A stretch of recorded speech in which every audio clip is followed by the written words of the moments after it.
बिटिआरनि मावफुं सोद्रोमा उखिल मुसाहारिनि बाखनायथाव खामानि।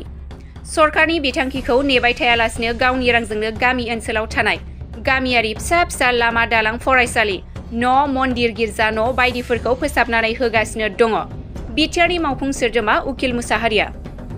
बेबायदिनो दिनैबो सिगां समफोरनि बायदि गावनि कुसुगाव बियाबनि सिङाव थानाय गोबां गामिफोराव थांनानै रायजो राजाफोरजों गामिनि जेंना जेंसिफोरखौ लानानै गुवारै सावरायनानै सुस्रांनानै होनो नागिरदों बिटिआरनि मावफुं सोद्रोमा उखिल मुसाहारिया। गिबियाव दिनै थेखाबाजार आदिबासी गामियाव रायजो राजाफोरनि हानि जेंनाखौ सुस्रांना होनाय, गलायफारा गामियाव थानाय पदुमा फुखिरि गुदि फरायसालिखौ नायदिंहैनाय, इस्लामपुर आरो रामपुर गामिनि रायजो राजाफोरजों सावरायलायनानै रायजोआरि जेंनाफोरखौ थाबैनो सुस्रांना होनायनि खोथा होदों उखिल मुसाहारिया। मा समस्या मोनदों आरो मा बुंगोन बे समाव? फ्राय दहाय प्रथम थेखाबाजार रतिटलायाव थांदों आदिबासी गामियाव। बिथांमोननाव हानि एसे समस्या दंमोन आरो फ्राय अलमस्ट प्रसेस जाबाय। बिथांमोनाबो लेन्ड टाइटेल मोनगोन आरो बिनि उनाव थेखाबाजाराव दावबायदों। बाव गोबां रोखोम बेमार आजार दंमोन। बिथांमोनजों सावरायनानै जों फैदों जाहाथे मोजां ट्रिटमेन्ट लायो, मोजां राहा लामा लानो हायो। आरो बिब्दिनो आरो नै दा बे बिरतला गामि सान्थाल गामियाव फैदों।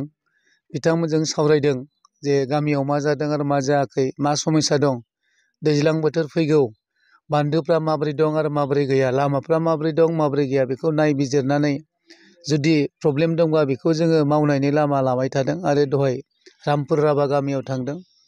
बिथांमोनजोंबो सावरायदों मोगा मोगि। बिथांमोननाव मोनसे इसु बुंदों, लामा एसे गाज्रि, बेखौ आं बुंदों बेखौ मावनानै होगोन थाबैनो। थिग बिदिनो समस्थियाव गोबां फिसा फिसौ बिदिनो समस्या दं। बैफोरखौ रायजो राजाजों रायज्लायनानै जोङो खामानि मावफुंना होनायनि थाखाय आखायाव लाबाय थादों। दा अभारअल जों समस्थियाव आङो गिदिंबाय थादों। बयबो मोनसे खोथा बुंदों जे फैबाय थानाय 2025आव बिटिआर इलेक्सनाव सरकार जे दागोन इउपिपिएलआ आरो रायजो राजाया जे अनसायदों जे दानि बे साराय सारि बोसोराव जोंनि मानगोनां मावफुं सोद्रोमा प्रमद बर' बिथांनि खामानि मावनाय, बेखौ नुनानै गुबुन गुबुन हारि माहारिफ्रा दोलै नोगोरै बयबो जोंनि दोलोआव जइन जादों। फ्राय मैयाबो गोबां जइन जादों, दिनैबो जइन जादों। बे प्रग्रामा जाबाय थादों।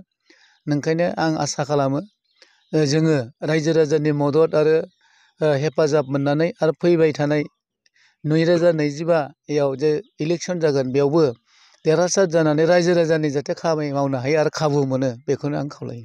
गोबाङा बुंनो नागिरो माने सिगां समाव नोंथाङा समस्थियाव बेरायाखै, माने दासो बिसायख'थिनि सिगाङाव बेरायदों। नङा, बे सोरबा सोरबानि बाथ्रा जागोन। माने समस्थियाव गिदिंनि बाथ्रा गैया। गेजेराव सरकार दानाय सम, बेयाव सरकार दानायाव माखासे डिसिसन जायो, केबिनेट बायदिसिना थांखिफोर लायो सरकाराव।